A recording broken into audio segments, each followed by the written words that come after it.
Hello friend, आपका स्वागत है आपके ऑनलाइन शिक्षण यूट्यूब चैनल पर। दोस्तों, आज हम लोग अपना जो साइंस है हम लोग का, हमने 6 चैप्टर बिल्कुल कंप्लीट कर लिया है, बिल्कुल बेहतरीन तरीके से। हम लोग बिल्कुल 6 चैप्टर 6 इकाई कंप्लीट कर लिए हैं। उसमें से जो 7वां और 8वां इकाई है आपका, जो 7वां चैप्टर है बेटा, उसमें हम लोग जैसे कि पेंडेमिक सिचुएशन क्या होता है। पेंडेमिक मतलब कि जो रोग होते हैं, जो बिल्कुल कहिए खतरनाक रोग होते हैं, जिससे कि सिचुएशन बिल्कुल बिगड़ सकती है आदमी का, मतलब कि स्थिति बचने की होती ही नहीं है। तो ऐसे सिचुएशन, ऐसे डिजीज क्या होते हैं, तो हमने इसके बारे में बैक्टीरिया और वायरस में थोड़ा बहुत जिक्र किया था। इस वजह से छठे छठे के बाद 7वां हमने स्किप किया है, और 8वां भी हमने कुछ उसमें थोड़ा बहुत नॉलेज ले रखा है, तो इसमें से 8वां स्किप किया है। अब इसका मतलब यह नहीं है कि 7वां और 8वां हम नहीं पढ़ेंगे, पढ़ेंगे, जरूर पढ़ेंगे, उसको बिल्कुल बेहतरीन तरीके से पढ़ेंगे जैसे अब तक पढ़ते आए हैं। और आज हम लोग पढ़ने वाले हैं फिजिक्स का 3 टॉपिक। फिजिक्स का 3 टॉपिक है इकाई नंबर 9 में। ऊष्मा यानी कि हीट, प्रकाश यानी कि लाइट, ध्वनि यानी कि साउंड। इसके बारे में हम लोग गहन अध्ययन करेंगे और बिल्कुल बेहतरीन तरीके से सीखेंगे, बिल्कुल टूटी फूटी भाषा में आराम से समझते चलेंगे। इसमें हम लोग 6 क्लास लगाएंगे, 2 ऊष्मा के लिए, 2 लाइट के लिए, 2 ध्वनि के लिए। ऊष्मा में आपको पता है कि बहुत कुछ नहीं हमको, तब भी मतलब ऊष्मा का प्रसारण क्या हो गया, ठोस द्रव गैस में क्या होता है अंतर, मतलब कि जैसे कि अगर बोला जाए ठोस का रेखीय प्रसार गुणांक क्या होता है, द्रव का रेखीय प्रसार गुणांक क्या होता है, गैस का रेखीय प्रसार गुणांक क्या होता है, ये सारी चीजें पढ़नी है। क्या मापन, कितने मापन यूज होते हैं उष्मा में। अगर उष्मा की और बात करें तो उष्मा में जैसे कि कितने संचरण होते हैं उष्मा का, इसके बारे में, मतलब चालन, संवहन और विकिरण बेटा, यानी कि कंडक्शन, कन्वेक्शन और रेडिएशन, इसके बारे में जानेंगे बिल्कुल बेहतरीन तरीके से। आपको आपके दैनिक जीवन के एग्जाम्पल के साथ समझाया जाएगा। आप बिल्कुल निश्चिंत रहिए, बिल्कुल बेहतरीन तरीके से समझ में आएगा। कौन कहता है, आखिर कौन कहता है भैया साइंस नहीं समझ में आता है? साइंस समझने वाली चीज ही है, कोई रटने वाला चीज थोड़े है। साइंस हो गया, मैथ हो गया, ये सब रटने वाला चीज नहीं है बेटा। आप लोग बिल्कुल बेहतरीन तरीके से, बहुत बेहतरीन प्लेटफॉर्म से जुड़े हो, आसानी से समझते हुए चलेंगे। बस एक बार आप धड़ाधड़ शेयर करिए, एक बार हचक कर शेयर करिए, हर हर महादेव का नारा लगाइए। इसके बाद जैसे हम लोग स्टार्टिंग करते हैं वैसे स्टार्ट करेंगे। जैसे कि हम लोग स्टार्ट करते हैं बेटा, पहले हम लोग किसी भी खेल को खेलने जाते हैं तो उसकी धार देखते हैं, उसका लेवल देखते हैं कि कितने लेवल तक हमको जाना है। बस वही काम आज फिर करेंगे हम लोग। उष्मा में क्या क्या पढ़ना है उसका लेवल देख लेंगे थोड़ा सा, फिर उसके बारे में एक एक करके हम लोग तोड़ते हुए, इसको फोड़ते हुए चलेंगे।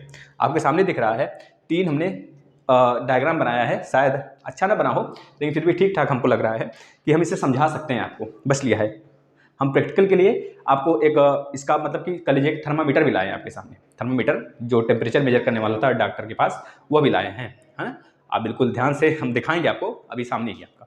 तो पहले देख लेते हैं कि क्या क्या हमको पढ़ना है। बेटा आप लोग बिल्कुल ना घबराया करिए। कुछ बच्चे बोलते हैं, कुछ बच्चियों का कमेंट आता है, कुछ बच्चों का कमेंट आता है, भैया देखते हैं हम, हमारे शेर से नहीं परेशान हो जाते हैं। क्यों परेशान होते हैं आप लोग? आप लोग का टेस्ट लिया जाता है ना, जितना पढ़ाया जाता है उसका का टेस्ट हर संडे को हो जाता है। आपका तो उसी दिन तैयार हो गया, जिसका नहीं तैयार हो वो रिवीजन करते चले, बात खत्म। ठीक है, और थोड़ा सा स्ट्रेस लेना ही नहीं है। आप जो पढ़ रहे हो ना, अच्छे लेवल का पढ़ रहे हो, इतना समझ लीजिए। बस आप लोग एक हमारी छोटी सी हेल्प कर दिया करें कि शेयर कर दिया करें भैया, बस शेयर कर दिया करें, जिससे और बच्चों का फायदा हो जाए। चलिए अब देखते हैं उस्मान में हमको देखिए क्या क्या पढ़ना है, पहले यह जान लेते हैं। क्योंकि हमने तीनों लिख रखा है, लेकिन तीनों नहीं, केवल आज उष्मा का पार्ट नंबर 1 देखेंगे। उष्मा यानी कि हीट। हीट में पहला तो हमको यह पढ़ना पड़ेगा, पहला हमको यह पढ़ना है बेटा, उष्मा का मापन एवं ताप मापक की युक्ति क्या होती है। लिख लीजिए, उष्मा का मापक के बारे में, उष्मा के मापक के बारे में और ताप युक्ति के बारे में पढ़ेंगे इसमें। दूसरा चीज अब इसमें हम ये जानेंगे, उष्मा की मात्रा की निर्भरता किस पे होती है। उष्मा की जो मात्रा होती है उस पे निर्भरता, उसकी जो निर्भरता होती है किस पे होती है, ठोस द्रव गैस पे होती है क्या, इसके बारे में गहन अध्ययन करेंगे। यानी उष्मा की मात्रा की निर्भरता। लिख लीजिए दूसरा टॉपिक, उष्मा की मात्रा की निर्भरता। जो बच्चे कहते हैं ना साइंस से डर लगता है, साइंस उसको उनको उनके लिए खिलौना बना देंगे, बिल्कुल खेलेंगे वो, देखिएगा भी। उष्मा द्वारा अवस्था परिवर्तन, तीसरा चीज करेंगे, उष्मा द्वारा अवस्था परिवर्तन। तीसरा, इसमें तीसरा टॉपिक क्या है, उष्मा द्वारा अवस्था परिवर्तन। जैसे आपको पता है ना, आप कभी फ्रिज में, अपने फ्रिज में कभी बॉटल में क्या बर्फ भर के रखते हैं? बर्फ भर के रखते हैं गर्मियों के दिनों में? नहीं ना, अब पानी भर के रखते हैं, वाटर लिक्विड भर के रखते हैं। लेकिन क्या होता है, कुछ टाइम बाद उसमें क्या होता है बेटा, रासायनिक क्रिया मतलब कुछ उसकी अवस्थाएं चेंज होती हैं, उसका लेवल क्या होता है, टेम्परेचर बिल्कुल गिरने लगता है। और गिर कर आप क्या करते हो उसमें, जिसके पास रेफ्रिजरेटर है घर में वो चेक करेंगे अपना, उसको जब तेज करते हैं उसमें रेनी सीजन का रहता होगा और गर्मी का मतलब रहता है ड्राई सीजन का, और आपका कलिजे की ठंड सीजन का भी रहता है। उसमें उसमें लेवल होता है, आप उसको कर दीजिए गर्म वाले में, मतलब गर्मी के दिनों वाले में सेट कर दीजिए। अब क्या होगा उसमें देखेंगे जो पानी आप रखेंगे ना, पानी बिल्कुल ठंडा हो जाएगा।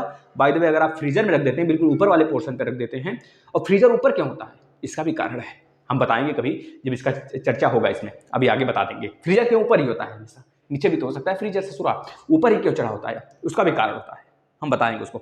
अब देखिए जब ऊपर बेटा, ऊपर जब ऊपर वाले में रख देते हैं भैया, ज़्यादा गर्म मतलब ज़्यादा ठंडा के लिए ऊपर रख देते हैं, वो एक दिन में या फिर कह लीजिए कुछ घंटों में बर्फ जम जाता है, फिर फोड़ फोड़ के खाते हैं। घर में अगर भाई बहन है तो झगड़ा लड़ाई भी हो जाता है, ये ज़्यादा खा ली वो कम खा लिया, मतलब इस तरह की बहस होते हैं, है ना, हो जाते हैं, भाई बहन है तो होना चाहिए। ये बात आपको समझ में आ गई होगी। तीसरा मतलब ये चौथा चीज़ हमें क्या पढ़ना है इसमें, चौथा चीज़ हमको यह पढ़ना, ऊष्मा का प्रभाव क्या होता है। ऊष्मा का प्रभाव तो आप भी झेल रहे हैं ना, हर समय ऊष्मा का प्रभाव होता है। टेम्परेचर का प्रभाव हर समय होता है, गर्मी में भी और सर्दी में भी और वर्षा ऋतु में भी, है ना। देखते हैं ना 4 मौसम होते हैं आपके, शरद ऋतु भी होती है, तो ये चारों मौसम में ऊष्मा का अलग अलग प्रभाव देखने को मिलता है। जैसे ठंड में, जब ठंड आता है तो हम लोग गर्म कपड़े निकाल लेते हैं, क्यों, क्योंकि हमारे शरीर, अच्छा एक बात बताइए, आपके शरीर का टेम्परेचर जो होता है बढ़ता घटता है क्या मौसम के हिसाब से, तो बोलेंगे नहीं सर ऐसा नहीं होता है, क्योंकि हमारा शरीर का जो टेम्परेचर वो तो बिल्कुल कांस्टेंट होता है, वो थोड़ी बढ़ता घटता है।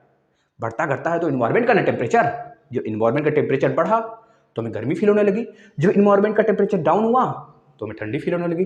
इसमें भी जियोग्राफी का पार्ट है। देखिए इसकी कड़ी से कड़ी अगर जोड़ेंगे ना, दया सीआईडी देखिए, और कड़ी से कड़ी जोड़ते चलिए, बहुत आनंद आ जाएगा। अगर हमको पढ़ाना हो सारे सब्जेक्ट मिक्स करके ना, तो बिल्कुल धांसू तरीके से पढ़ा देते हैं, क्योंकि इसमें जियोग्राफी का भी कंडीशन है, समझना रहे, रिवॉल्यूशन जिसे कहते हैं, अर्थ आपका रिवॉल्यूशन करता है तो ऋतु परिवर्तन होता है, ऋतु परिवर्तन होता है तो भैया क्या होता है, मौसम चेंज होते हैं। जब ठंडे लगने लगा तो हम गर्म कपड़े निकाल लिए। अब क्या होगा, गर्म कपड़े क्यों निकाले हैं, हमारे शरीर का टेम्परेचर तो भैया एक मतलब उसको इन्वायरमेंट के टेम्परेचर से थोड़ा सा मैनेज तो करेंगे, उसके लेवल में तो लाएंगे, तभी तो जिंदा रह पाएंगे, सर्वाइव तभी कर सकते हैं। और दूसरी बात है, जब गर्मी लगने लगी तो भैया कपड़ा उतारो, गंजी पे घूमो। लड़कों में क्या होता है, गंजी पे घूमते हैं लोग, अरे पापा हो गए, आपके भैया हो गए, मतलब सब लोग क्या होते हैं बेटा, आप लोग कैसे होते हैं, मतलब किसी तरह अपने लेवल को इन्वायरमेंट के लेवल से मैनेज करना पड़ता है हमको, तभी तो उसमें सर्वाइव कर पाते हैं। यही होता है ऊष्मा का प्रभाव, ऊष्मा का प्रभाव, ऊष्मा का प्रभाव लिख लीजिए, इसको और अच्छे से बताएंगे, अभी आप टेंशन न लें, ठीक है ना। ऊष्मा का प्रभाव, चौथा चीज हमको इसमें क्या पढ़ना है बेटा, ऊष्मा का संचरण। ऊष्मा का संचरण सबको पता है, ऊष्मा का संचरण सभी लोग देखते हैं, सभी लोग झेलते भी हैं। ऊष्मा का संचरण देखिए, बस आप लोग हमारा साथ दीजिए, जितने बच्चे हैं अगर सारे बच्चे एक बार शेयर कर देंगे तो क्या उनका कुछ घाटा हो जाएगा, बल्कि वो दूसरे का फायदा तो कर देंगे ना, दूसरे का फायदा कर देंगे और थोड़ा सा अपने स्तर का भी फायदा कर देंगे। देखिए साफ साफ है, जो फंडा है साफ साफ बोलते हैं बेटा, अगर आप किसी प्लेटफॉर्म से जुड़े हो तो आपका भी दायित्व है, जब आपको सारी चीज़ें फ्री में दी जा रही है ना, तो आपका दायित्व बनता है बेटा कि आप उसे शेयर करें, थोड़ा अन्य लोगों तक पहुँचाएं, जो कि और अन्य लोग उसका फ़ायदा उठा सकें, वो भी पास हो चुके हैं, वो भी 96% ला सकें, ठीक है ना। रोए नहीं, अपने जीवन में कुछ करें, एक ऐसा प्लेटफॉर्म उनके जीवन में आ जाए। आप शेयर करिए, आपका भी फायदा होगा, क्योंकि आप दूसरे का फायदा सोचेंगे तो आपका निश्चित फायदा होगा, इतना समझ लीजिए। कभी भगवान अन्याय नहीं करता है। अब देखिए ऊष्मा का संचरण कितने प्रकार से होता है बेटा, चार होता है। पीट देंगे बेटा, 3 प्रकार से होता है, चालन, संवहन और विकिरण। चालन क्या होता है बेटा, चालन मतलब कंडक्शन, चालन मतलब ठोसों में होता है। जैसे आप किसी चीज को गर्म कर रहे हैं तो गर्म करेंगे छड़ को, मतलब आगे मान लीजिए किसी चीज को गर्म कर रहे हैं, ऐसे पकड़कर लंबा सा छड़ है, यहाँ पे गर्म करेंगे तो यहाँ तक क्यों आ जाता है, गर्मी आपके हाथ में क्यों लगने लगती है। कभी आप सब्जी बनाए हैं, डिश कभी बनाते हैं घर में, हम बनाते हैं, हम बहुत अच्छी अच्छी डिश बनाते हैं, सब चीज़ बना लेते हैं, 100% सब बना लेते हैं और बिल्कुल स्वादिष्ट बनाते हैं, क्योंकि हम लोग हॉस्टल में भी रहे हैं तो हमें बहुत मस्ती तरीके से, बहुत मस्ती करते थे हम लोग, तो वहाँ पे खाना वगैरह बनाते थे, टेस्टी बनाते थे, हफ्ते में 1 ही दिन बनाते थे, लेकिन बहुत मजा देकर बनाते थे। लेकिन क्या होता था बेटा, अब देखिए आप इस तरह छड़ ले लिए रॉड को, अब रॉड आप क्या करेंगे, ऐसे आग में दिखाएंगे ऐसे, अब यहाँ पे आप गर्म कर रहे हैं, अब यहाँ पे गर्म करेंगे तो धीरे धीरे क्या होगा, उसमें जो उसका बेटा अणु परमाणु होगा, उसका जो परमाणु होते हैं अंदर के जो कण होते हैं ना, वो आपस में संचरण करते हैं, वाइब्रेट करने लगते हैं, एक ट्रांसफर करेगा, दूसरा ट्रांसफर करेगा, तीसरा ट्रांसफर करेगा, ऐसे ट्रांसफर करते करते आपके हाथ तक आ जाता है और आपको गर्मी फील होती है, आप उसे छड़ छोड़ देते हैं, नहीं तो आपका हाथ जल जाएगा। ये होता है कंडक्शन, यानी कि चालन विधि होती है। और संवहन में क्या होता है सर, संवहन में गैस और ठोस, द्रव, लिक्विड और गैस में होता है संवहन, कन्वेक्शन। जैसे आप देखते हैं कभी आपको गर्म कैसे लग रहा है, यह विकिरण के कारण आपको गर्म लग रहा है, संवहन इसमें कारण नहीं है। संवहन का कारण जब पानी आप उबालते हैं वह संवहन का कारण है। पानी उबालना, समझ रहे हैं नहीं, पानी उबल रहा है वो संवहन का कारण है बेटा, कन्वेक्शन का कारण है। हम बताएंगे जब उसको डिटेल में पढ़ेंगे। इसके बाद विकिरण, विकिरण समझ रहे हैं क्या है? विकिरण मतलब जो सन की रोशनी आती है, यही एक क्वेश्चन बन जाता है आपके एग्जाम में कि जो सन की रोशनी आती है वो किस कारण से हमको गर्मी फील कराती है, तो बोलेंगे विकिरण यानी कि रेडिएशन बेटा। जैसे आप कभी तप्ता तापते हैं घर में, जब तप्ता तापेंगे, तप्ता अगर काफ़ी दूर से भी आपको लगेगा, तो आप यहाँ पे तप्ता रखा हुआ है, जो तप्ता मतलब समझ रहे हैं, गांव की भाषा में तप्ता ही बोलते हैं, जो दादी वगैरह लेकर तापती हैं बुरसी में, है ना, ऐसा कुछ होता है डलिया टाइप में। तो आप तो हीटर वगैरह चल गया, घर में हीटर लग जाता है ना। लेकिन पहले क्या होता था बेटा, लोग बुरसी लेकर बैठ जाते थे गाँव में, या फिर कहीं कहीं कंडा जलता था रोड पे सड़क पे सरकार कंडा जलाती थी गाँव वालों के लिए। तो 2-2 3-3 दिन 4-4 दिन तक जलता था। जब उसके पास से हम लोग गुजरते थे ना, तो हम लोग गर्मी फील होता था। क्यों? यह भी रेडिएशन का ही कारण है, विकिरण का कारण है बेटा। रेडिएशन के कारण एक्स रे, वाई रे, जितने भी तरंग वो चल पाते हैं, दौड़ पाते हैं। तो समझ में आया सारी बातें। अब एक बात इसमें और पढ़नी है हमको, क्या? वस्तुओं के ऊष्मीय गुणों का उपयोग। लास्ट टॉपिक यह पढ़ना है हमको, वस्तु के ऊष्मीय गुणों का उपयोग। बस बेटा टनाटन, बस इतनी चीजें आपको पढ़नी है, सटाक से आप नोट कर लीजिए, यह टॉपिक हमको पढ़ना है। पहले टॉपिक की तरफ चलते हैं, ऊष्मा का मापक। लेट नहीं करिए, आप लोग एक बार अपने स्टूडेंट्स मतलब कि अपने फ्रेंड्स को शेयर कर दीजिए, कलीग को शेयर कर दीजिए। कहीं अगर आप प्रचार भी करते हैं तो आप घाटा थोड़े करेंगे, आप किसी अच्छे प्लेटफॉर्म के प्रचार करते हैं बेटा ना। आप जहाँ से जुड़े हैं, आपको लगता है कि आपको फायदा हो रहा है तभी आप प्रचार करते हैं, नहीं तो फिर अन्यथा क्यों करेंगे? कोई खराब चीज़ का प्रचार थोड़े करता है। जब आपको अच्छे कंटेंट्स दिए जा रहे हैं, आपकी यूपी टेट के लेवल का बेटा है, समझ लीजिए जो चीज़ पढ़ाएंगे ना बिल्कुल 100% हर जगह काम आने वाला है। अब इसे 2 बार 3 बार 4 बार रिवीजन करके देखिए, ठीक है। अभी तक लाइक नहीं किए हैं तो लाइक कर दीजिए और शेयर कर दीजिए। सब्सक्राइब नहीं किए चैनल को सब्सक्राइब कर लीजिए भैया, बेल आइकन को भी क्लिक कर लीजिए, जिससे कि कुछ बच्चे बोलते हैं सर जो है मेरे पास नोटिफिकेशन नहीं आता है। क्यों नोटिफिकेशन आएगा आपके पास? आपने बेल आइकन क्लिक किया तो उसमें ऑल सेलेक्ट किए हैं, ऑल पे क्लिक कर लेंगे तभी तो नोटिफिकेशन आएगा भैया आपके पास। तभी आप संस्कृत की क्लास देख पाओगे, हिंदी की क्लास देख पाओगे, सामाजिक विज्ञान का देख पाओगे, संस्कृत का मतलब कि साइंस का देख पाओगे, मैथ का देख पाओगे, ठीक है। चलिए, ऊष्मा का मापन क्या होता है? ऊष्मा का मापन क्या होता है, मापक की युक्ति क्या होती है? तो बोलेंगे ऊष्मा वह भौतिक कारक है, वह फिजिकल फैक्टर है जो हमें गर्मी यानी कि हीटनेस व ठंडक मतलब कि कोल्डनेस का आभास कराती है। सिंपल सा फंडा है, ऊष्मा वह भौतिक कारक है जो हमें गर्मी और ठंडी फील कराती है। वास्तव में ऊष्मा एक प्रकार का ऊर्जा होता है बेटा, ऊष्मा ही एक प्रकार की ऊर्जा होती है जिसमें विभिन्न कार्य संपादित होते हैं, संपादित करने की क्षमता होती है। यह बात आप लिख लेंगे। ऊष्मा का, अगर ऊष्मा को देखें, ऊष्मा अन्य मतलब अनेकों प्रकार से होती है और अनेकों प्रकार में ट्रांसफर होती है, एक रूप से दूसरे रूप में चेंज होती है। ऊष्मा यानी कि ऊर्जा बेटा ना ही कभी खत्म होती है, ना ही कभी खत्म होती है, ना ही कभी उसे खत्म कर सकते हैं। ऊष्मा को क्या, ऊष्मा को खत्म नहीं कर सकते, ना ही उसे हम क्या कर सकते हैं, कर लीजिए उसको मतलब खत्म नहीं कर सकते, कर लीजिए बस उसको बेटा हम क्या कर सकते हैं, एक रूप से दूसरे रूप में कन्वर्ट कर सकते हैं, एक रूप से दूसरे रूप में कन्वर्ट कर सकते हैं। सर बताइए कोई एग्जांपल, तो सुनिए ना एग्जांपल बच्चों आप। क्या होता है पहला, विद्युत हीटर। विद्युत हीटर आप नाम सुने होंगे, जो घर में पहले के लोग अभी भी यूज होता है विद्युत हीटर। अब तो इंडक्शन आ गया है, इंडक्शन चूल्हा आ गया है, लोग रखते हैं और वहाँ पे रेडिएशन उत्पन्न होता है, उससे क्या लोग खाना बना लेते हैं, है ना, विद्युत से। तो अभी एक प्रकार का विद्युत कन्वर्टर है, मतलब कि हीट कन्वर्टर ही है बेटा वो। जैसे कि विद्युत हीटर की बात कर लेते हैं, विद्युत हीटर में ऐसे ऐसे देखेंगे कुंडली नुमा आकृति बनी रहती थी बीच में, जो चीनी मिट्टी का पहले आता था विद्युत हीटर, लोग घर में लगाते थे और तप्ता भी तापते थे उससे। तो विद्युत हीटर बेटा वो नाइक्रोम की तार की बनी होती थी। देखिए हम यही पूछने वाले थे आपसे, बोल दिए, चलिए कोई बात नहीं। नाइक्रोम की तार की बनी होती थी, नाइक्रोम की तार की, जो कभी जल्दी जलता नहीं था, जल्दी उसका विघटन नहीं होता था, इसलिए नाइक्रोम की तार की बनाई जाती थी। और वो क्या काम करता था बेटा, विद्युत ऊर्जा को मतलब इलेक्ट्रिसिटी लेता था और उसे कन्वर्ट कर देता था ऊष्मीय ऊर्जा में, ऊष्मा देता था। तो याद रखेंगे विद्युत हीटर किसमें कन्वर्ट करता है, विद्युत ऊर्जा को ऊष्मीय ऊर्जा में, साफ साफ। और एक होता है भाप इंजन। भाप इंजन क्या काम करता है बेटा, जिससे कि आप देखते हैं टरबाइन वगैरह चलता है, बड़ी बड़ी टरबाइन जहां से विद्युत आता है ना, वो भाप इंजन ही होता है, कोयला इंजन होता है, मतलब कोयला का कह लीजिए एक तरह से तापीय एनर्जी होती है वो, है ना, विंड एनर्जी होती है, वाटर एनर्जी होती है, जिससे डैम वगैरह बनाते हैं, वहां से हम लोग एनर्जी प्राप्त करते हैं। उसी एनर्जी को वहां से भी कन्वर्ट होता है किसी न किसी रूप में, विंड एनर्जी को कन्वर्ट कर लिए विद्युत में, समझ रहे कि नहीं, टाइड एनर्जी को कन्वर्ट कर लिए विद्युत में, समझ रहे कि नहीं।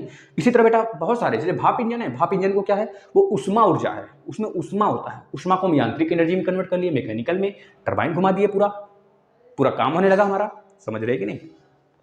इसी तरह विद्युत मोटर होता है, विद्युत मोटर सेम होता है बेटा इसी तरह। यह काम करता है, विद्युत ऊर्जा को यांत्रिक ऊर्जा यानी कि मैकेनिकल एनर्जी में बदल देता है।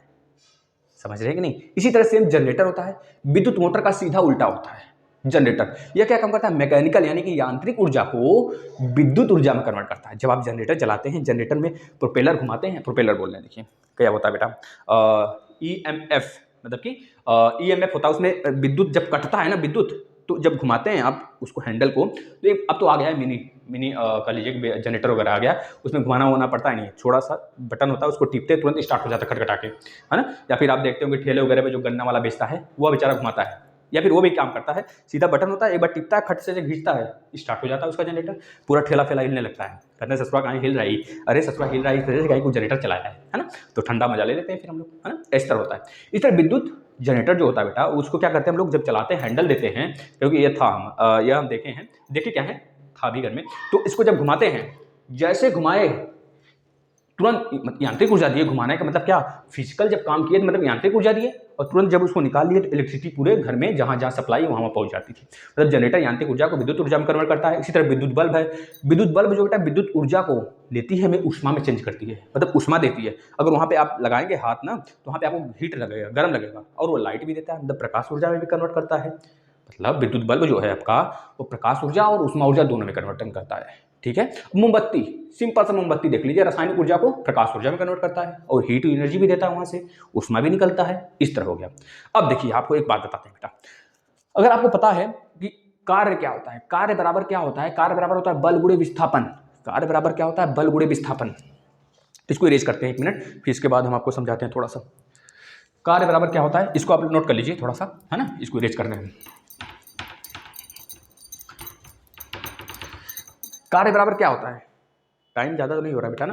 कार्य बराबर क्या होता है, सबका आंसर आना चाहिए, सबका कमेंट आना चाहिए, कमेंट रुकना नहीं चाहिए बचवा, इतना समझ लीजिए। आपका कमेंट चलते रहना चाहिए, कमेंट के बीच में बात व्यवहार कम होना चाहिए। आप ज़्यादा ही बातें करें अपनी पढ़ाई के विषय में। आपकी पढ़ाई, आपको पता है इंटर्नशिप लग गया है, अब आपका 1 महीने बाद इंटर्नशिप जब खत्म होगा ना, तब तक हमारा पूरा सिलेबस खत्म हो जाएगा, उसके बहुत पहले ही खत्म कर देंगे हम, और बिल्कुल मजे से हम लोग बहुत अच्छे से क्लास चलाएंगे, मैराथन वगैरह जो आप देखेंगे। अब एक कार्य बराबर क्या होता है, बल गुणे विस्थापन होता है। बल गुणे विस्थापन, विस्थापन से शुरू का है। विस्थापन मतलब समझ रहे हैं, एक जगह से उठा के दूसरी जगह पटक दिए, विस्थापन हो गया। समझ रहे, बल बराबर क्या, बल लगाएंगे तभी तो विस्थापन होगा। जब बल लगा के किसी एक चीज को दूसरी जगह उठा के घसका देंगे ना, तो हमारा कार्य हो जाता है। यही तो कार्य किए। दीवार को दिन भर ढकेल रहे हो, दीवार को दिन भर ढकेलो, हिलेगा नहीं, हिला तो काम हुआ नहीं हुआ। आप दिन भर पढ़ाई करो, 1 घंटे, 1 साल, 2 साल, 3 साल तक पढ़ाई करो, लेकिन अगर नौकरी नहीं पाओगे ना बेटा, तो काम नहीं माना जाएगा। लेकिन नौकरी पा जाओगे ना, तो वही आपका जो कार्य है बेटा, जो किसी को नहीं दिख रहा था, वही एक चुटकी में लोग बोलेंगे इसका नसीब अच्छा था, ये नौकरी पा गया। लेकिन उसको नहीं पता है आप 3 साल से ढकेल रहे थे, 3 साल से पढ़ाई कर रहे थे बेटा, 3 साल से आप कार्य कर रहे थे, विस्थापन कर रहे थे, तो आप पा गए, आपका जो सफल हो गया, बल सफल हो गया बेटा। इसी तरह कार्य मतलब आपका सफल हो गया, बल गुणे विस्थापन। अब देखिए, बल का मात्रक क्या होता है, न्यूटन होता है, और विस्थापन का मात्रक मीटर होता है, न्यूटन इंटू मीटर। अगर आपसे सिंपल सा पूछा जाए, ऊर्जा यानी ऊष्मा का मात्रक क्या होता है, क्योंकि ऊष्मा भी एक प्रकार का ऊर्जा होता है, तो ऊर्जा का मात्रक क्या होता है, जूल होता है। जूल एसआई मात्रक होता है। एमकेएस में क्या होगा, एमकेएस में मात्रक क्या होगा ऊर्जा का, तो बोलेंगे भैया यहाँ पे न्यूटन आ जाएगा, न्यूटन, क्योंकि बल बराबर क्या होता है, बल बराबर क्या होता है, थोड़ा सा कमेंट करिए, आप देख लेते हैं बल बराबर क्या आप देते हैं। बल का मात्रक न्यूटन होता है, विस्थापन का मात्रक मीटर होता है, तो न्यूटन इंटू मीटर हो गया एमकेएस में, यह होता है मात्रक, आप इसे नोट कर लेंगे। इसी तरह गतिज ऊर्जा होता है हाफ mv²। इसी तरह स्थितिज ऊर्जा होता है द्रव्यमान गुणे गुरुत्वीय त्वरण गुणे दूरी, यह होता है स्थितिज ऊर्जा mgh। ये सब एनर्जी के ही फॉर्म है, ऊर्जा के ही फॉर्म है, ये सब का मात्रक जूल होता है, लिख लीजिए। अब हम थोड़ा सा बात करते हैं इन सब पे, जो तीनों महोदय बनाए गए ना इनके पे, क्योंकि यहाँ से क्वेश्चन काफी ज्यादा आएगा। जो बच्चा इस संडे वाला टेस्ट दिया था, पिछले संडे वाला, वह काफी अच्छे से समझ में आएगा, क्योंकि यहीं से क्वेश्चन हम बनाए थे। एक जो अगला टॉपिक आएगा, अगला नेक्स्ट संडे को जो आएगा आपका ना, इसी पे आएगा, मतलब इसी समय से आपका जो क्वेश्चन होगा इसी जगह से बनाएंगे, 35 से 40 क्वेश्चन बिल्कुल शानदार तरीके से आप देंगे। अब देखिए बेटा, थर्मामीटर, अगर हम बात करें, आला होंगे जो कान में लगा के डॉक्टर जो है मेजर करते थे। 1 मिनट, क्या लिख रहे हैं, थर्मामीटर। थर्मामीटर। अब देखिए बेटा थर्मामीटर जो होता है, यहाँ पे हिंदी में लिखने का कारण हमारा यह है क्योंकि कुछ बच्चे हमसे रिक्वेस्ट करते हैं इस तरह आप हिंदी में लिखा करिए, है ना, इस वजह से हम हिंदी में लिखते हैं, अपना घबराएं। हम इंग्लिश में अगर बच्चे जो हैं इंग्लिश बोलते हैं, थोड़ा बहुत इंग्लिश समझ हमको भी आती है, थोड़ा बहुत आती है, ज़्यादा थोड़ी आती है ना, तो हमें भी हिंदी मीडियम से हमें भी हिंदी आती है। अब देखिए थर्मामीटर मतलब वो थोड़े कि कान में लगाए आला और लगने लगे अपना मेजर करने भैया बुखार, मतलब कि टेम्परेचर, तो वह चीज़ अलग है, वो चीज़ अलग है। और हम लेकिन क्या उसमें आपका स्फेग्नोमैनोमीटर भी आता है। स्फेग्नोमैनोमीटर से हम लोग हार्ट बीट पता करते हैं बेटा, हार्ट बीट पता करते हैं, अपना ब्लड प्रेशर पता करते हैं, हार्ट बीट नहीं ब्लड प्रेशर पता करते हैं आदमी का स्फेग्नोमैनोमीटर से, तो वह चीज़ होता है आला से पता करते हैं। लेकिन अगर उसी जगह बात करें बेटा हम कि थर्मामीटर क्या होता है, थर्मामीटर का तापमापी, मतलब थर्मामीटर क्या होता है बोलेंगे तापमापी होता है, जो डॉक्टर तापमापी मापते हैं ना उसकी बात कर रहे हैं। वही होता है बेटा जैसे कि क्वथनांक की अगर हम बात करें वो कितने प्रकार का होता है सर, तो बोलेंगे मतलब कितना उसका होता है, बोलेंगे टेम्परेचर मतलब सेंटीग्रेड में भी होता है, फॉरेनहाइट में भी होता है और केल्विन में भी होता है। सर इसका कोई फार्मूला होता है, तो हम बोलेंगे हाँ बचवा इसका फार्मूला होता है। इससे पहले हम कुछ बातें जाने, इसको समझ लेते हैं। इस तरह देखिए आपको एक चीज दिखाते हैं, ध्यान से देखिएगा बेटा,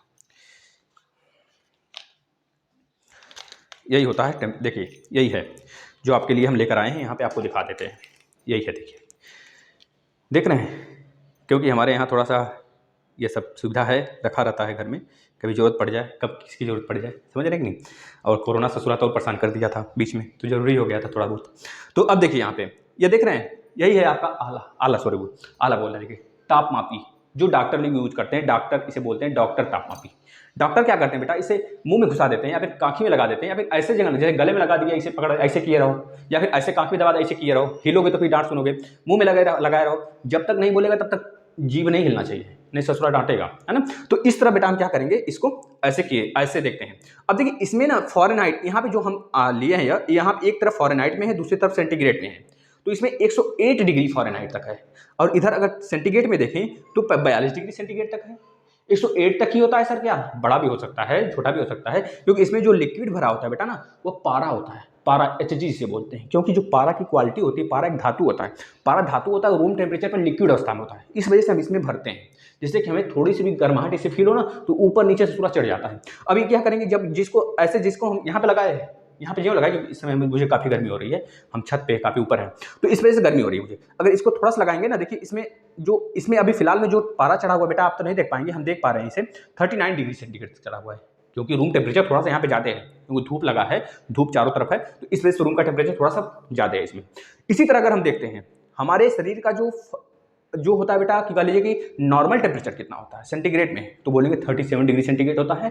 फॉरेनहाइट में सर कितना होता है, तो बोलेंगे फॉरेनहाइट में यही होता है 98.6 डिग्री फॉरेनहाइट, याद कर लेंगे इसे। अगर बोलेंगे गलनांक कितना होता है, गलनांक 0 डिग्री सेंटीग्रेड है, बर्फ में पिघल जाएगा, बर्फ जम जाएगा। 32 डिग्री फॉरेनहाइट यह होता है बेटा फॉरेनहाइट में, वही होता है गलनांक फॉरेनहाइट में 32 डिग्री फॉरेनहाइट, 0 डिग्री सेंटीग्रेड बराबर 32 डिग्री फॉरेनहाइट यह होता है। अगर बात करते हैं बेटा क्वथनांक कितना होता है, मतलब कि उबलनांक हिंदी में बोलते हैं, कितना होता है, बोलेंगे 100 डिग्री सेंटीग्रेड। किसी भी चीज़ को 100 डिग्री जो उबालोगे पानी उबलने लगेगा, तो 100 डिग्री सेंटीग्रेड बराबर सर फॉरेनहाइट में कितना होगा, तो बोलेंगे 212 डिग्री फॉरेनहाइट होगा। इस सारी चीज़ें अभी हम आपको प्रूव करके दिखाएंगे, पहले यहाँ पे देख लेते हैं। अब देखिए यहाँ पे हम इसी चीज़ को बनाए हुए हैं, यहाँ पे 10 मतलब हर एक के बीच में 10-10 खाने हैं, 0 से 10 के बीच में 10, 20, 30, 40, 50, 60, 70, 80, 90, 100। अगर 100 डिग्री सेंटीग्रेड है तो 100 डिग्री सेंटीग्रेड मैक्सिमम क्या है बेटा, इसका क्वथनांक है। मैक्सिमम क्वथनांक अगर फॉरेनहाइट में देखें तो 212 डिग्री फॉरेनहाइट होगा। यही चीज़ अगर हम केल्विन में देखें तो 373 डिग्री केल्विन होगा। तो ये चीज़ आप याद रखेंगे, 373 केल्विन बराबर 212 डिग्री फॉरेनहाइट बराबर 100 डिग्री सेंटीग्रेड। अगर बात करते हैं नॉर्मल टेम्परेचर शरीर का, तो बोलेंगे 30 और 40 के बीच में होगा, कितना होगा 37 डिग्री बेटा होगा, 37 डिग्री टेम्परेचर होता है आपका नॉर्मल सेंटीग्रेड में। फॉरेनहाइट में देखे थे, फॉरेनहाइट में कितना बताया था अभी बेटा, 98.6 डिग्री फॉरेनहाइट। इसी तरह हम आ जाते हैं बिल्कुल गलनांक पे, 0 डिग्री सेंटीग्रेड, सीधे आ जाते हैं भैया कहाँ पे, फॉरेनहाइट में, तो बताएंगे 32 डिग्री फॉरेनहाइट होता है। इस तरह आप इसको याद कर लेंगे, यह अगर बनाना हो तो बना लीजिए, अगर आपको अच्छा लगे तो फिलहाल, क्योंकि हमको तो अच्छा सही है, अगर आप लोग को अच्छा लग रहा है तो मुझे भी अच्छा लगेगा। फिलहाल हमारी जो ड्राइंग वगैरह है काफ़ी ख़राब है, बेहतर आपसे बेहतर नहीं है, लेकिन आप लोग बना सकते हैं तो बना लीजिए इसे। देखिए इसको बंद कैसे करना है, ऐसे करना है, चलिए इसको बाद में बंद करते हैं। अब देखिए, अब यहाँ से आप चीज़ नोट करेंगे, गलनांक, क्वथनांक और हिमांक, तीनों चीज़ नोट कर लेंगे बेटा। अब एक फार्मूला बताते हैं आपको, ध्यान से देखेंगे फार्मूला। फार्मूला बिल्कुल ध्यान से देखिए बेटा, क्योंकि जरूरी है। होता है सी मतलब सेंटीग्रेड अपान में 100 बराबर सेंटीग्रेड अपान 100 बराबर F माइनस 32 अपान 180। F मतलब फ़ारेनहाइट माइनस 32 अपान में 180। इसके बाद क्या होता है केल्विन माइनस 273 अपान में क्या होता है 100 होता है। अब इसको छोटा करेंगे काट पीट करने बेटा, तो फाइनल जो आपका फॉर्मूला आ जाएगा आपको याद करके रखना है उसे, आपके एग्जाम में आएगा, यहाँ से क्वेश्चन 100% आएगा क्वेश्चन। तो आप लिख लीजिए C/5, जब काट देंगे C/5, इसको 0 0 से काट दीजिए, 2 पचे 10, 2 9 18, 2 पचे 10, बस आ गया क्या F माइनस 32 अपान में 9 इक्वल टू K माइनस 273 बेटा 273 अपान में 5। इसको आप नोट कर लेंगे। अब यहाँ से एग्जामिनर एक चीज पूछता है कि ऐसा टेम्परेचर बताइए जिस टेम्परेचर पर फ़ारेनहाइट की भी वैल्यू और सेंटीग्रेड की भी वैल्यू इक्वल हो जाए। तो आप तुरंत बताएंगे -40 डिग्री सेंटीग्रेड। -40 डिग्री सेंटीग्रेड अगर यहाँ पे रख देते हैं ना, -40 डिग्री सेंटीग्रेड, और यहाँ पे भी F की जगह -40 डिग्री फ़ारेनहाइट रख देते हैं, तो दोनों की वैल्यू क्या आ जाएगी, इक्वल आ जाएगी। देखेंगे कैसे, देखिए अगर C के प्लेस पे हम 40 रखते हैं तो 40/5 -40/5 बेटा, और यहाँ पे रखते हैं -40 -32 पहले से है अपान में 9, यहाँ पे 40 32 माइनस प्लस हो जाता है। ऋण एक बार लिए दोबारा ऋण ले लिए तो ऋण ही चढ़ेगा ना, इस तरह माइनस ही होगा, -72 अपान में 9 8 जा 72 यानी कि -8 यहाँ से मिला, 5 8 जा 40 यानी कि -8 यहाँ पे मिला, मतलब -8 बराबर -8। इसका मतलब क्या हुआ, जो -40 डिग्री सेंटीग्रेड है, -40 डिग्री टेम्परेचर है ना, वो सेंटीग्रेड और फ़ारेनहाइट के लिए इक्वल माप देता है हमें। इसको लिख लेंगे आप, यहाँ से क्वेश्चन 100% बनता है। एक फार्मूला यहाँ पे और होता है बेटा, क्या होता है सर बताइए, सुनिए ध्यान से। T इक्वल टू मतलब कि T क्या है बेटा, T क्या है केल्विन है, गधा केल्विन है, केल्विन। T लिखिए आप, केल्विन लिखिए, केल्विन इक्वल टू जो आपका सेंटीग्रेड होता है प्लस 273 यह होता है। इसको भी नोट कर लेंगे आप, ठीक है। इस पे फॉर्मूला, इस पे क्वेश्चन आएगा तो हम बताएंगे आपको। इतना नोट करिए पहले, फटाफट सारे लोग नोट करिए। अब अगर यहाँ से पूछता है आपका जो टेम्परेचर का SI मात्रक होता है क्या होता है, तो आप बताएंगे बचवा क्या होता है टेम्परेचर का SI मात्रक, सेंटीग्रेड होता है, फ़ारेनहाइट होता है, नहीं, केल्विन हमेशा देंगे जवाब, क्योंकि आधे बच्चे सेंटीग्रेड देके चले आते हैं, गलत हो जाता है उस जगह। आप हमेशा याद रखेंगे केल्विन होता है टेम्परेचर का मात्रक बेटा। अब बताइए, अब कुछ तथ्य हैं उसके बारे में जानते हैं, फिर आगे बढ़ते हैं, है ना। थोड़ी देर और सब्र करिए। वैसे आप लोग को तो अच्छा लगना चाहिए, हमें सब सारी बातें आपको बिल्कुल डिटेल में समझाते हैं जब, तो आप लोग को लगना चाहिए सर कितना हम ले लें सर, हमें कितना दे दें फ्री में, सारी चीज़ें हम बटोर लें। तो आपको यह सोचना चाहिए या नहीं सोचना चाहिए कि कितनी बड़ी वीडियो बन रही है ना। अब देखिए, ऊष्मा का एक प्रकार अगर बोले बेटा, ऊष्मा एक प्रकार की ऊर्जा है जिसका प्रवाह अधिक ताप की वस्तु से कम ताप की वस्तु की तरफ होता है। जैसे पानी, जैसे हम एक छड़ ले लिए बहुत ज़्यादा गर्म, एक नॉर्मल छड़ ले लिए, दोनों को जब सटा देंगे ना तो जो ज़्यादा गर्म होगा उसका लेवल कुछ समय बाद देखेंगे दोनों का लेवल बराबर हो जाता है। क्यों? क्योंकि जो यहाँ पे ऊष्मा का संचरण है ना, हमेशा अधिक ताप से कम ताप की तरफ होता है। यही केल्विन ने बोला था, यही केल्विन तापमापी, जब देखेंगे केल्विन एक साइंटिस्ट थे बेटा, उन्होंने ये बोला था। इसको नोट कर लेंगे। इसके बाद स्वस्थ मनुष्य की बात करें तो स्वस्थ मनुष्य के शरीर में माइनस नहीं, केवल 37 डिग्री सेंटीग्रेड होता है उसका टेम्परेचर नॉर्मल, और 98.6 डिग्री फ़ारेनहाइट होता है फ़ारेनहाइट में। अब कभी बात करें बेटा, आपका जो टेम्परेचर अभी हमने बताया, शरीर का टेम्परेचर बढ़ता घटता थोड़े है, इन्वायरमेंट का टेम्परेचर घटता बढ़ता है। जब इन्वायरमेंट का टेम्परेचर बढ़ा तो हमें गर्मी लगने लगी, जब इन्वायरमेंट का टेम्परेचर घटा तो हमें ठंडी लगने लगी, ठीक है, नॉर्मल हुआ तो हमें अच्छा फील होने लगा। इसी तरह ताप का मात्रक क्या होता है, अभी बताया हमने, केल्विन होता है। किसी वस्तु की ऊष्मा उस वस्तु के समस्त अणुओं की स्थितिज ऊर्जा और गतिज ऊर्जा के योग के बराबर होती है। यह भी नोट कर लेंगे, यह नोट करने वाला टॉपिक है।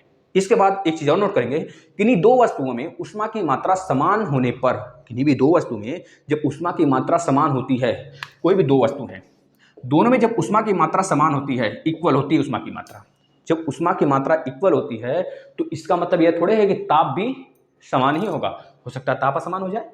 यह चीज नोट करेंगे, इसका कारण बता रहे हैं। जैसे कोई आप ले लीजिए दो वस्तु, जैसे आप एक तरफ दाल उबाल रहे हैं, और मान लीजिए एक तरफ आप चने की दाल उबाल रहे हैं, एक तरफ आप सीटी लगा रहे हैं चावल में, तो चावल में 2 सीटी आने के बाद पक जाता है, लेकिन चने का दाल में 2 3 सीटी 4 सीटी 5 सीटी लगती है ना। अब देखिए, आप सेम ऊष्मा दे रहे हैं, लेकिन उसको ज़्यादा देर तक दिए पकाने के लिए, इसको कम समय तक दिए, तो इसका मतलब यह हुआ कि जो ऊष्मा होता है, जो किसी वस्तु की ऊष्मा होती है बेटा, उस वस्तु के समस्त अणुओं की स्थिति वो तो छोड़ दीजिए, स्थिति ऊर्जा गतिज ऊर्जा के योग के बराबर होती है।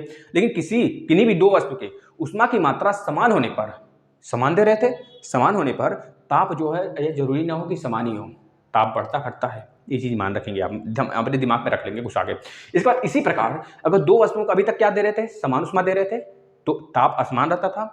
अब अगर ताप समान हो तो यह भी जरूरी नहीं है कि हम उष्मा उसे समान दिए हों, समझ में आया? यह जरूरी ना हो कि ताप असमान हो या फिर समान हो तो उसे हम, ताप समान हो तो इसका मतलब यह थोड़े जरूरी है कि उसे समान उष्मा दिए हो सकता है कहीं दूसरे निकाय से वो लिया हो उष्मा, बाहरी निकाय से कोई उष्मा लिया हो। जैसे कि कोई दो मेटल है, एक मेटल छोटा है एक मेटल बड़ा है, ठीक है ना, अब उसमें हम उष्मा दे रहे हैं। अब एक मेटल छोटा है एक मेटल समान मेटल है दोनों, एक थोड़ा छोटा टुकड़ा है एक बड़ा टुकड़ा है। अब जब दोनों मेटल है बेटा तो उसमें हम उष्मा दिए जा रहे हैं दोनों में, एक भारी है मतलब बड़े में है एक छोटा में है। तो अब इसका मतलब ये थोड़े छोटा वाला जो होगा उसमें उसके बराबर उष्मा नहीं होगी, दोनों में बराबर उष्मा होगी। ये छोटा है इसके द्रव्यमान पर निर्भर करेगा, लेकिन उसके लिए एक कंडीशन होता है कि जब हमारा जो वस्तु है वो अलग अलग हो, उसके लिए अलग कंडीशन होता है। अगर बात करें समान टेम्परेचर दिए जा रहे हैं, एक प्लास्टिक है एक मेटल है, तो प्लास्टिक ससुरा गल के राखी हो जाएगा और जो आपका मेटल होगा वो तो गर्म ही रहेगा ना, गर्म होता चला जाएगा। तो इस तरह देखिए कि जो थोड़ा सा द्रव्यमान में हल्का था वो जल्दी गल गया और द्रव्यमान में जो भारी था वो गर्म रहा। तो इस तरह हम समान टेम्परेचर देते हैं तो यह निश्चित नहीं होता है कि वस्तु का द्रव्यमान ज़्यादा है, ज़्यादा वाला गर्म होगा जल्दी कि कम वाला जल्दी गर्म होगा। तो इस तरह आप इसको समझ लेंगे, थोड़ा सा एक बार और रिवीजन कर लेंगे, बहुत ही आपको अच्छे समझ में आ जाएगा। इसके बाद एक चीज़ और बात करते हैं बेटा, पारा एक ऐसा वस्तु है, एक ऐसा वस्तु बोले धातु है, एक ऐसा धातु है जो रूम टेम्परेचर पर लिक्विड अवस्था में रहता है। इसी तरह एक अधातु में भी होता है ब्रोमीन, ब्रोमीन एक अधातु में होता है जो कि अधातु होने के बावजूद भी ठोस अवस्था में होता है, समझ रहे कि नहीं? अधातु होने के बावजूद भी वह ठोस अवस्था में होता है, इसको लिख लेंगे। ये दोनों तथ्य हैं, एक तरह से कर लीजिए फैक्ट है बेटा, इसको यहाँ से क्वेश्चन बन सकता है आपके। अब देखिए परम शून्य ताप अगर पूछा जाए, परम शून्य ताप बताइए केल्विन में कितना होता है, तो बताएंगे परम शून्य ताप जो केल्विन में होता है 0 होता है सर। अगर बोला जाए सेंटीग्रेड में बताइए परम शून्य ताप कितना होता है, तो बोलेंगे परम शून्य ताप अगर सेंटीग्रेड में देखें तो -273 डिग्री सेंटीग्रेड होता है। कैसे? -273.15 डिग्री सेंटीग्रेड होता है, यह बिल्कुल एग्जैक्ट डाटा नहीं है, मतलब लगभग लमसम होता है, -273.15 डिग्री सेंटीग्रेड होता है। अब इसको समझते हैं, जैसे हमने आपको अभी बताया था ना, K बराबर होता है 273 प्लस सेंटीग्रेड। अगर सेंटीग्रेड 0 रखते हैं बेटा, सेंटीग्रेड 0 रखते हैं तो हमें 273 ही मिल जाएगा। लेकिन अगर इसी जगह केल्विन को हम 0 रखते हैं, क्योंकि हमें पता है जो हमारा जो टेम्परेचर होता है, जो हमारा कह लीजिए कि शून्य ताप होता है, परम शून्य ताप होता है, वो केल्विन 0 होता है उस समय, केल्विन को 0 रखते हैं। जब केल्विन को 0 रखेंगे तो सेंटीग्रेड में कितना मिलेगा, तो C बराबर मिलेगा -273 डिग्री सेंटीग्रेड। अब कुछ बच्चे बोलेंगे सर यह सही है, तो हम बोलेंगे हाँ बेटा यह भी आपका सही है, लगभग सही है, लेकिन ज़्यादा लगभग जो होता है ना -273.15 डिग्री सेंटीग्रेड होता है, यह ज़्यादा लगभग में आ जाता है, तो इसे आप मानेंगे, ठीक है ना। अब देखिए यहाँ से उत्तापमापी क्या होता है। उत्तापमापी यह बहुत उच्च ताप मेजर करने के लिए होता है। अभी तक तो हम लोग सेंटीग्रेड टेम्परेचर, बुखार मेजर करने के लिए, शरीर का टेम्परेचर मेजर करने के लिए सब यूज कर रहे थे, लेकिन एक उत्तापमापी होता है जो कि बड़े बड़े भट्टियों का, कल ये जो आपका किरीट होता है सूर्य का, सन का चारों तरफ का भाग होता है किरीट, उसका टेम्परेचर मेजर कर देता है। तो आपसे यह पूछा जाता है कि सर के किरीट भाग का, कोरोना भाग का, किरीट नहीं बेटा कोरोना, मतलब जो बाहर आवरण होता है उसका टेम्परेचर मेजर करने के लिए हम किस तापमापी का यूज करते हैं, तो बोलेंगे उत्तापमापी। किस तापमापी का बेटा? उत्तापमापी का यूज करते हैं। एसआई पद्धति में अगर ताप का मात्रक हमें बता दिया केल्विन होता है, उष्मा का मात्रक एसआई पद्धति में क्या होता है बेटा? जूल होता है। कार्य का मात्रक भी जूल होता है। 1 जूल बराबर 10⁻7 अर्ग होता है। 1 जूल बराबर 10⁻7 अर्ग होता है, इसे आप नोट कर लेंगे, यह तथ्य बेटा पूछा जाता है। अगर 1 अर्ग बराबर पूछता है तो लिख देंगे, इसका उल्टा लेके चले आएंगे। 1 अर्ग बराबर हो जाता है बेटा, 1 अर्ग बराबर हो जाता है आपका कितना? 10⁻⁻7 जूल, -7 जूल हो जाता है, इसको नोट कर लेंगे आप, ठीक है ना। अब देखिए अगर आपसे पूछा जाए बेटा तापमापी क्या होता है, तापमापी आखिर क्या है सर, कुछ तो बताइए, तापमापी क्या है, तो हम बोलेंगे बेटा यह कई प्रकार के होते हैं तापमापी। एक होता है द्रव तापमापी। द्रव तापमापी, द्रव तापमापी क्या होता है सर? द्रव तापमापी बेटा, द्रव तापमापी इसमें द्रव के रूप में पारा या फिर एल्कोहल का प्रयोग किया जाता है। इसमें किसका प्रयोग किया जाता है? पारा या फिर एल्कोहल का। क्यों सर, ऐसा क्यों होता है? और कोई द्रव नहीं मिला क्या? हम बोलेंगे द्रव बहुत सारे हैं सर, बहुत सारे द्रव हैं हमारे शिक्षार्थियों, लेकिन जो पारा होता है, एल्कोहल होता है बेटा ना, इसका जो टेम्परेचर होता है, अच्छा एल्कोहल का फार्मूला क्या होता है? C2H5OH होता है, एथिल एल्कोहल बोलते हैं इसे। अब पारे का क्या होता है फार्मूला? Hg होता है, Hg होता है, Hg होता है, Hg मतलब मरकरी, मरकरी मतलब पारा ही होता है ना। चलिए ठीक है। अब देखिए पारा, क्यों सर पारा और एल्कोहल का यूज करते हैं द्रव में? क्योंकि बेटा पारा का जो क्वथनांक होता है पारा का ना -39 डिग्री सेंटीग्रेड होता है ना। और जो एल्कोहल का जो क्वथनांक होता है -115 डिग्री सेंटीग्रेड होता है। इस वजह से आप देखते होंगे जो पहाड़ी इलाका है ना, वहाँ पे लोग बहुत ज़्यादा मांस खाते हैं, दारू वगैरह, मतलब दारू बोल रहे हैं, वाइन्स वगैरह पीते हैं, इस तरह के मदिरा वगैरह का सेवन करते हैं, क्योंकि उनका जो शरीर एक गर्म रहे हमेशा। इस वजह से बेटा एल्कोहल का जो कह लीजिए कि जो टेम्परेचर होता है, क्वथनांक होता है -115 डिग्री सेंटीग्रेड होता है, -39 डिग्री सेंटीग्रेड होता है। इस वजह से द्रव मापी में हम लोग, द्रव तापमापी में एल्कोहल और पारे का यूज करते हैं। बात क्लियर है? दूसरी बात, अब एक डॉक्टर तापमापी हमने बता दिया आपको क्या होता है। डॉक्टर तापमापी वही जो टेम्परेचर होता है नॉर्मल, जो हम लोग मेजर करते हैं, जिसमें कि पारा होता है नॉर्मल के लिए 30 डिग्री सेंटीग्रेड, और अगर देखा जाए फॉरेनहाइट में तो 98.6 डिग्री फॉरेनहाइट होता है बेटा। इसको आप नोट कर लेंगे यहाँ से। ये स्वस्थ आदमी का एक टेम्परेचर है, आप इसे नोट कर लेंगे, ये पूछा जाता है बहुत बार। अब गैस तापमापी भी एक होता है सर। गैस तापमापी में क्या होता है? तो गैस तापमापी में बचवा जो है ना, गैस तापमापी में 2 गैस यूज होते हैं, हाइड्रोजन प्लस नाइट्रोजन। जो हाइड्रोजन होता है बेटा, हाइड्रोजन जो होता है ना, हाइड्रोजन जो है काफ़ी, कह लीजिए कि इसका जो प्रयोग होता है लगभग 500 डिग्री तक होता है, 500 डिग्री सेंटीग्रेड तक टेम्परेचर को ये मेजर कर सकता है गैस तापमापी में। और यह ससुरा जो नाइट्रोजन है बेटा ना, ये 1500 डिग्री सेंटीग्रेड तक, 1500 डिग्री सेंटीग्रेड तक मेजर कर सकता है तापमापी इसका। मतलब समझ रहे हैं? गैस तापमापी में अगर हमको नॉर्मल मेजर करना हो तो हम लोग डॉक्टर तापमापी और द्रव तापमापी यूज कर सकते हैं, लेकिन गैस तापमापी हमें थोड़ा सा अप लेवल तक का टेम्परेचर मेजर करवा सकता है, क्योंकि हम देख रहे हैं हाइड्रोजन और नाइट्रोजन यूज होता है उसमें गैस तापमापी में। गैस हाइड्रोजन का 500 डिग्री सेंटीग्रेड तक मेजरमेंट होता है और नाइट्रोजन का 1500 डिग्री तक। ठीक है, इसको आप नोट कर लेंगे, यहाँ से क्वेश्चन बनेंगे आपके एग्जाम में। इसके बाद सर और कुछ है? हमके बेटा बहुत कुछ अभी है, आप पढ़ते चलिए, आप जितना ज्ञान ले लें उतना कम है। अब देखिए, अगर बोला जाए बेटा बल्ब की अगर बात करें, बल्ब की, थोड़ा सा बल्ब की बात कर लेते हैं। जो 100 डिग्री सेंटीग्रेड जो 100 वाट का बल्ब आता है, उसमें देखते हैं जो बीच में टंगस्टन का तार लगा होता है, टंगस्टन का तार। क्यों? क्योंकि टंगस्टन बेटा, टंगस्टन का जो क्वथनांक होता है ना, गलनांक होता है ना, काफी ज्यादा होता है गलनांक। अगर उसे इतना ज्यादा हीट दे दें, कितना पे सर? तो बता रहे हैं टंगस्टन का बेटा जो हीट होता है ना, बता रहे हैं हम आपको कितना डिग्री सेंटीग्रेड होता है पता? टंगस्टन का सबसे ज्यादा कहिए, टंगस्टन का बेटा कितना होता है बताइए सर जल्दी से। टंगस्टन का कितना होता है तो आप लिख लेंगे, टंगस्टन का जो होता है बेटा वो होता है 5 डिग्री सेंटीग्रेड, मतलब 5555 डिग्री सेंटीग्रेड तो होता है। इसका जो परमाणु संख्या होता है टंगस्टन का, वो होता है 74 होता है परमाणु संख्या, मतलब एटॉमिक नंबर। अगर देखा जाए बेटा इसका गलनांक कितना होता है तो 3422 डिग्री सेंटीग्रेड होता है गलनांक। बेटा यह क्वथनांक है, यह देखिए इसका बॉइलिंग पॉइंट है 5555, यह बॉइलिंग पॉइंट है इसका, और यह इसका क्या है? गलनांक है 3422 डिग्री सेंटीग्रेड। इसी तरह और सारे मेटल होते हैं, जैसे अगर बात करें हमारे एनवायरमेंट में, जैसे कार्बन की कठोर मात्रा, मतलब कि एक अपर रूप पाई जाती है, हीरा हो गया आपका, कार्बन का अपर रूप है, उसका टेम्परेचर बताइए सर हीरे का। तो हीरे का बेटा लिख लेंगे आप, हीरे का लिख लेंगे, डायमंड का जो टेम्परेचर होता है बेटा ना, गलनांक पॉइंट होता है उसका होता है 4726.85 डिग्री सेंटीग्रेड, मतलब कि 99 इन्वायरमेंट, मतलब कि वायुमंडल के बराबर होता है। वायुमंडल समझ रहे हैं कि नहीं बेटा? इतना खतरनाक होता है, उससे खतरनाक यह है, तभी तो हम इसको यूज कर पा रहे हैं, नहीं तो फटाफट गल जाती और हर रोज बदलना पड़ जाता है हमें। ठीक है, शीशे का भी जो गलनांक होता है ना 2200 डिग्री सेंटीग्रेड होता है। इधर से हम लोग पहले ग्लास जो होता था, जो जलता था बल्ब, उसमें शीशा यूज करते थे। ठीक है, इसका भी कारण आपको पता होगा। इसके बाद बेटा और बात करते हैं हम कि और बताइए सर प्लेटिनम का कितना होता है? प्लेटिनम का याद कर लेंगे 1768 डिग्री सेंटीग्रेड होता है बेटा गलनांक। ये थोड़ा सा तथ्य था, आप इसे याद कर लेंगे, शायद ही आपको कहीं सर्च वगैरह करेंगे तभी मिलेगा, आपके एग्जाम में है, मतलब आएगा बेटा, डीएलएड में भी पूछा जाएगा आपके, और यूपी टेट वगैरह लेवल के लिए भी अच्छा लेवल है, आप कर सकते हैं इसे। अब एक नोट बना के लिख लेंगे आप, नोट बना के लिखेंगे उसमें, किसी वस्तु के ताप में वृद्धि के लिए आवश्यक ऊष्मा की मात्रा उस वस्तु के द्रव्यमान पर निर्भर करती है। किसी वस्तु के ताप में वृद्धि के लिए आवश्यक ऊष्मा की मात्रा उस वस्तु के ताप पे निर्भर करती है। यह बात लिखेंगे। क्या यह सत्य है? हो सकता है झूठ बोल रहे हो, तो आप एक काम करेंगे, अपने घर में 2 बीकर लेंगे, एक बीकर में थोड़ा सा फुल पानी भर देंगे, एक बीकर में जो पहले वाला बीकर होगा उसका आधा पानी भर देंगे। अब दोनों को गर्म करेंगे समान टेम्परेचर पर, तो आपको पता चलेगा कुछ समय बाद ही जो आपका नॉर्मल टेम्परेचर, मतलब कि जो आधे बीकर वाला होगा वो जल्दी गर्म हो जाएगा, और जो कम वाला, जो ज्यादा वाला होगा बीकर वाला पानी, वो थोड़ा सा लेट में गर्म होगा। इसका कारण क्या है? द्रव्यमान पर निर्भर कर रहा है, द्रव्यमान जब ज़्यादा होगा तो वस्तुएं जल्दी गर्म नहीं होंगी, थोड़ा सा देर में गर्म होंगी। समझ रहे कि नहीं?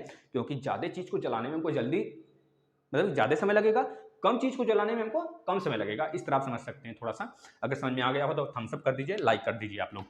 अब एक चीज़ और है, अधिक ताप अगर बात करें, अभी अधिक ताप तक गर्म करने पर, अधिक और कम ताप तक गर्म करने पर कम उष्मा लगती है।